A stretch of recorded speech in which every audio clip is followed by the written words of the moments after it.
This is episode number 41 of the Emotional Freedom Podcast.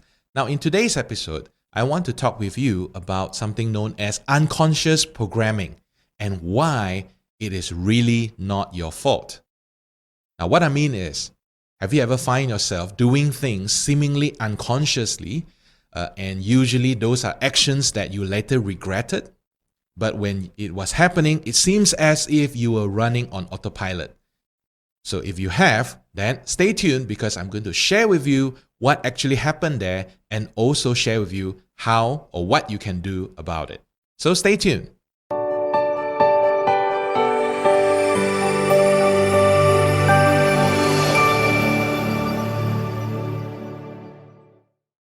Hey, welcome back to the Emotional Freedom Podcast. I'm your host, Luke Bong. I'm an accredited NLP trainer and a clinical hypnotherapist. Now, I make this show because I want to share with you about the tips and the tricks and the strategies that you can use in order to master your own emotional states. Now, mastering your own emotional states is crucial because behind everything that you do, it's an emotion, isn't it? Like even if you are doing business or if let's say you are in a family relationship or you are just doing anything for that matter, isn't it true that it cannot be separated from emotions as much as people tend to tell you like, hey, you must separate this from your emotions, which is, bullcrap. It's just impossible to do that.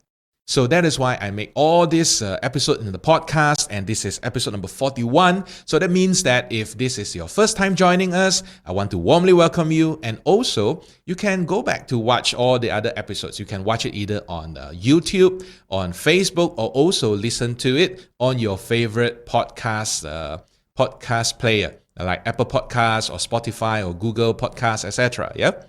Okay, now back to this topic about unconscious programming. Now, what are unconscious programming? Okay, so let me give you a simple example. Have you ever experienced for yourself whereby you were doing something happily and you were just very happy, okay? You were very happy.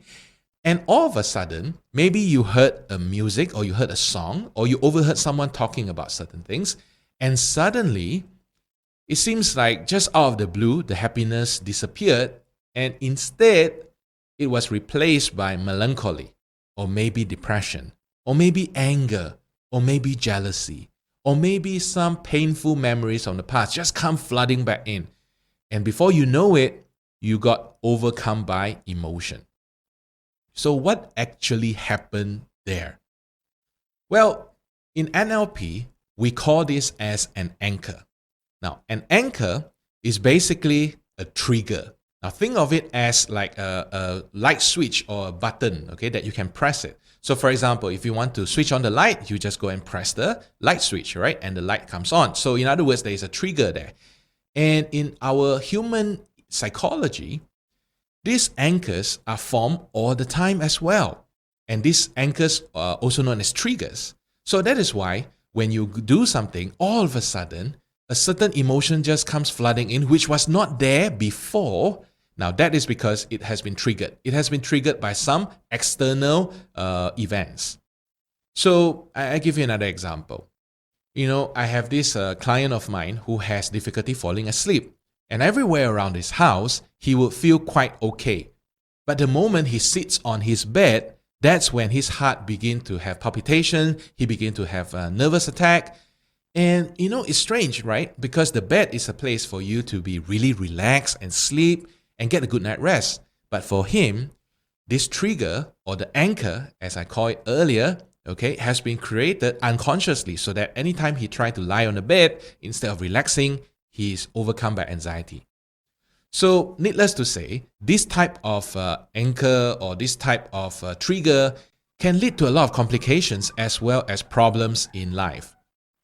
Now, another example of trigger would be, like for example, for some people who are working, maybe the thought of going to the boss room, okay, to sit down, have a discussion, that could be enough to frighten people.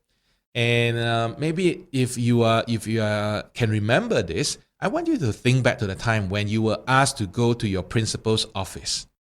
Okay, I want you to think about it, going to the principal's office, and notice that if you think about it, isn't it true that you are probably experiencing some emotions right now?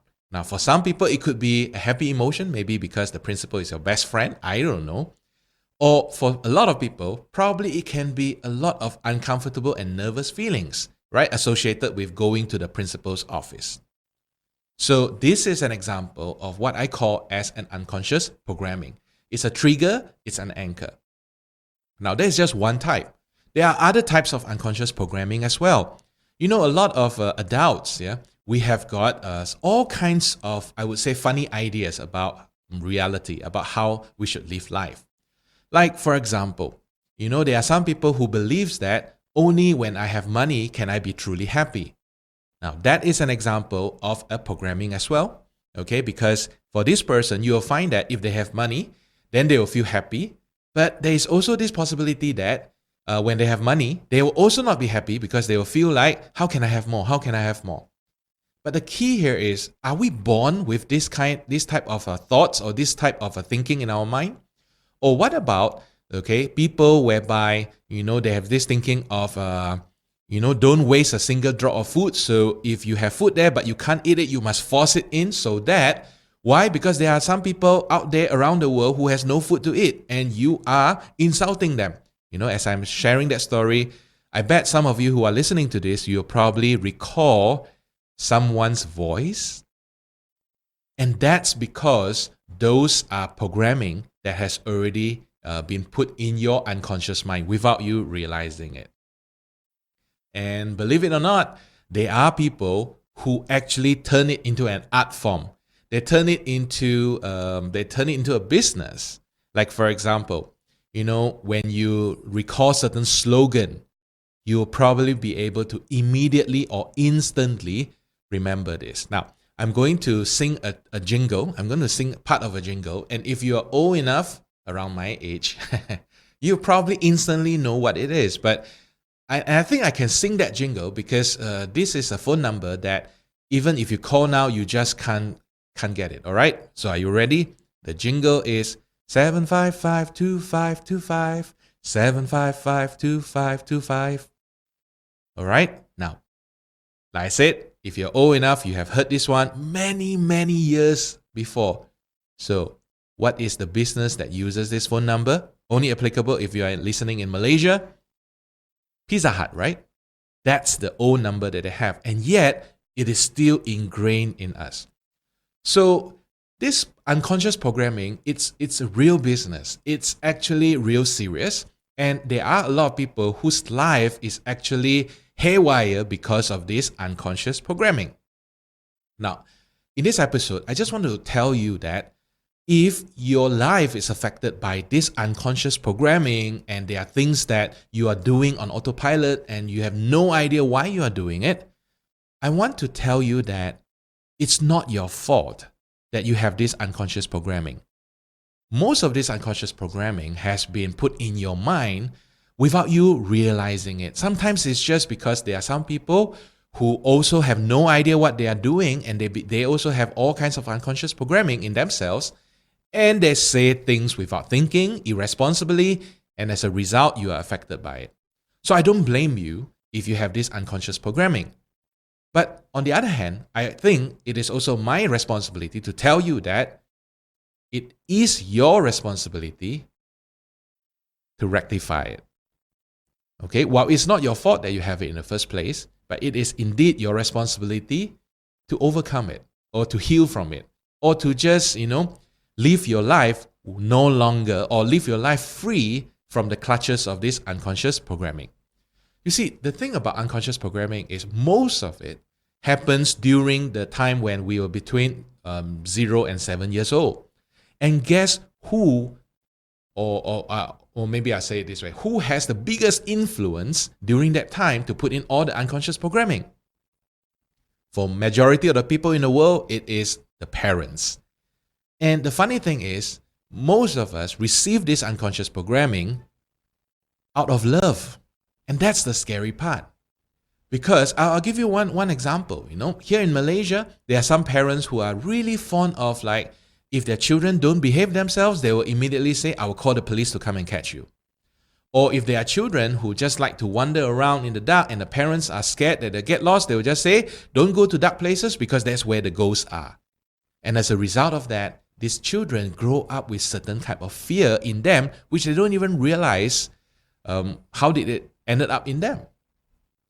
So that's why I'll say it again, right? While it is not your fault that you have all this unconscious programming in your mind, it is your responsibility to recover from it. It is your responsibility to overcome it. It is your responsibility to free yourself from it.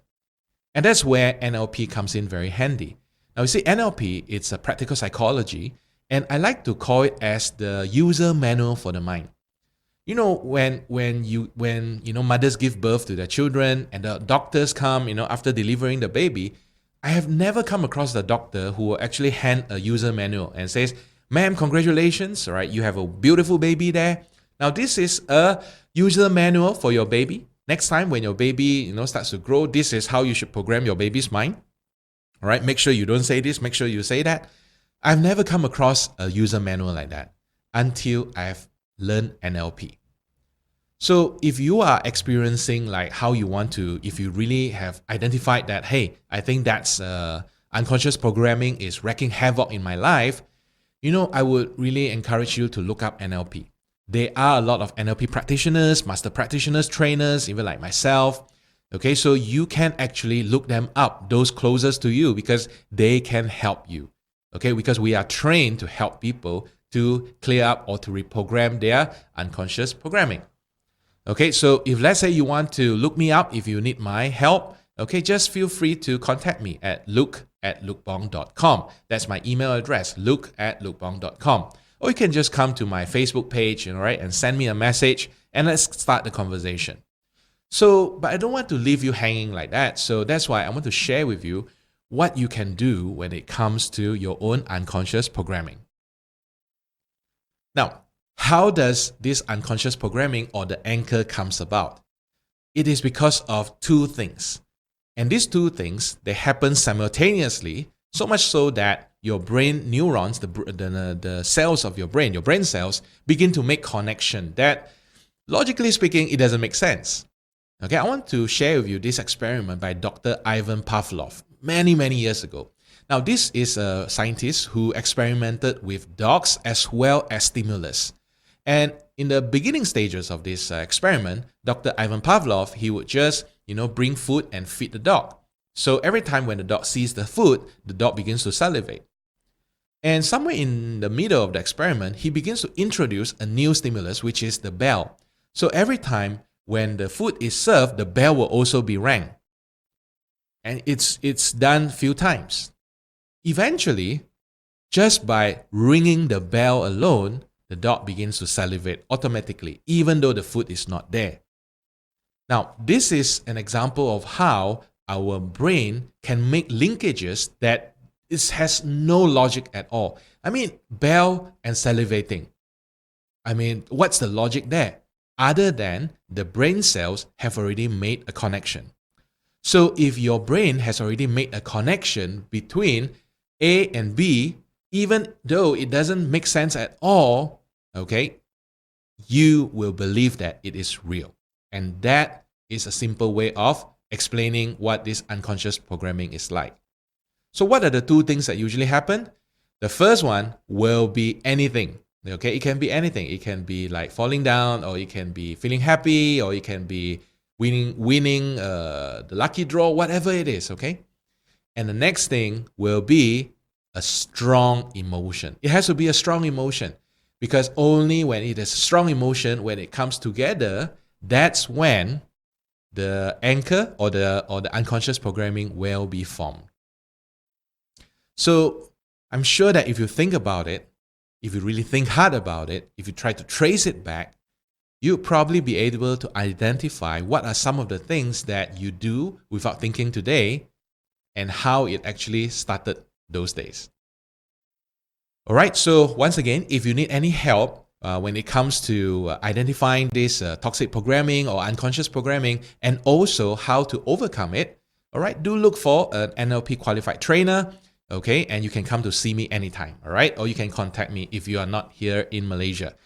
Okay, so I hope that today's episode is useful to you. And thank you so much for joining me in today's episode. I look forward to seeing you tomorrow.